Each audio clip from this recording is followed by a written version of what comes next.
Bem-vindos a este episódio dos Temas Digitais. É um canal onde procuro divulgar vários aspectos da sociedade digital em que vivemos e dos perigos e das oportunidades que isso representa. Nos vários episódios procurarei divulgar tendências da tecnologia e de como ela tem impacto na nossa vida cotidiana. Se gostar do canal, subscreva-o e irá sendo informado de novos episódios que eu irei publicando.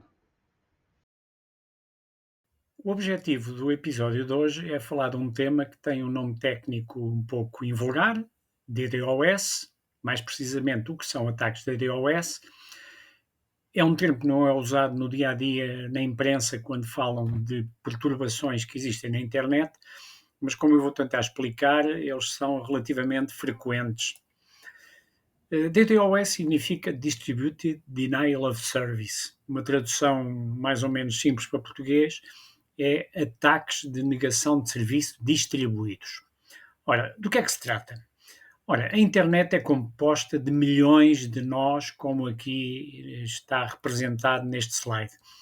Cada nó pode ser, por exemplo, a rede que nós temos na nossa casa, ou o nosso smartphone quando estamos na rua e estamos a usá-lo, ou usando a rede do nosso operador, ou ligado, por exemplo, à rede de um cibercafé, ou de um restaurante, ou de uma universidade, ou politécnico. Mas também pode ser esse nó a rede de uma empresa que pode ter grande dimensão. Isto está representado neste slide agora com a colocação de uma estrela. Portanto, pode estar por trás do que representa essa estrela a rede de uma grande organização que tem comércio eletrónico, ou de um organismo público que disponibiliza serviços, ou de um banco. E o objetivo dos ataques de negação de serviço basicamente é perturbar o funcionamento da rede de uma organização. Isso é feito de várias maneiras. O que vamos falar neste episódio são de alguns métodos mais comuns. Um é inundar o acesso à internet dessa organização para a tornar inacessível. A organização tem uma rede que está dimensionada para um certo volume de tráfego. Se houver uma grande sobrecarga, ela começa a estrangular e paralisa, aquilo que se chama uma congestão da rede.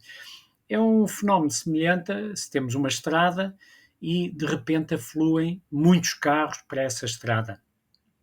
O tráfego pode paralisar. Na internet isso também pode acontecer. Uma outra alternativa é, em vez de sobrecarregar só o acesso, em complemento ou em alternativa, sobrecarregar os servidores da organização para os incapacitar. Portanto, fazendo muitos pedidos por intervalo de tempo, por segundo, e isso pode tornar os servidores incapazes de responder aos serviços. Todos nós já ouvimos em certas alturas em que certos sites estão, que nós chamamos lentos ou paralisados, por demasiado serviço. Nem sempre são ataques, às vezes é um deficiente dimensionamento dos servidores, mas basicamente o efeito é semelhante. Ora, os principais ataques de DDoS podem ser classificados por ataques de volume, que são aqueles que temos vindo a falar, portanto, enviar grandes volumes de pacotes de dados para sobrecarregar a largura de banda da rede, portanto, aquilo para a qual ela foi dimensionada. Podem ser, do ponto de vista técnico, um pouco mais elaborados, são ataques de protocolo. Basicamente, os criminosos digitais o que fazem é aproveitam vulnerabilidades nos protocolos da rede para consumir muitos recursos no servidor. Isso normalmente passa por eles identificarem os protocolos de rede que a organização tem e explorar as suas fragilidades, vulnerabilidades. Ou podem ser ataques de aplicação, que são parecidos com os ataques de protocolo, só que em vez de explorar vulnerabilidades dos protocolos de rede, exploram vulnerabilidades nos protocolos das aplicações web, por exemplo, servidores de base de dados, servidores aplicacionais, etc. Ao longo dos anos tem havido vários ataques. Nos últimos anos foram muito famosos na comunidade técnica os ataques a grandes organizações, como as que estão aqui listadas, mas também tem havido outros tipos de ataques que têm a ver com as motivações dos atacantes. Uma das motivações, a que listamos em primeiro lugar, é deixar um site indisponível para causar prejuízos financeiros ou de reputação às organizações. Por exemplo, uma empresa que faz comércio eletrónico e que tem o seu site prejudicado, portanto, paralisado, por um ataque que foi feito. O segundo é por chantagem. Querem chantagear uma empresa, ameaçam que se não pagarem uma certa importância, o site é inabilitado por um ataque deste tipo, e se a empresa não paga, fazem um ataque e normalmente de pequena duração, e depois repetem a chantagem, a dizer ou nos pagam uma certa importância ou o próximo ataque vai ser mais maciço do que o que se verificou. Um outro tipo de ataque que é vulgar e que inclusive do ponto de vista histórico é muito relevante é o ativismo, que pode ser político ou ideológico. O caso que eu estou a pensar foi em 2007, em que na Estónia foi feita a deslocação de uma estátua do período soviético de um sítio da cidade para o outro, e durante vários dias os servidores de vários serviços públicos e privados da Estónia foram alvo de ataques que vieram provenientes da Rússia. Mas muitos outros existem hoje em dia de várias fontes que têm associação aos movimentos políticos e ideológicos, ambientais, etc., que hoje em dia existem. E, finalmente, nos que estão aqui listados na motivação de ataques, temos o prejudicar uma empresa concorrente. Portanto, uma empresa que paga a cibercriminosos para que a sua empresa concorrente tenha perturbações, causando aquilo que estava em primeiro lugar neste slide, de prejuízos reputacionais ou de negócio. Como é que os cibercriminosos atuam? Muitas vezes infectam previamente os sistemas de uma maneira oculta, sem ser detectado, e infectam ou os sistemas da organização, mas também muitos sistemas espalhados pelo mundo inteiro, inclusive sistemas residenciais.